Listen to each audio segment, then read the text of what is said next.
Lang si ano naman naglalaro. Nilalaro naman ni Biba yung aking mga dog. Tingnan mo naman, nakatingin siya sa ball. Kasi may color yung ball.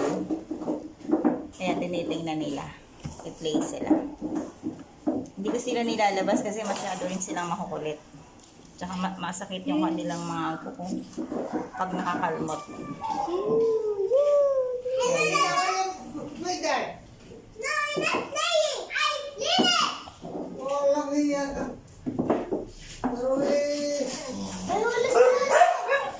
Dumating na si Lolo galing lang.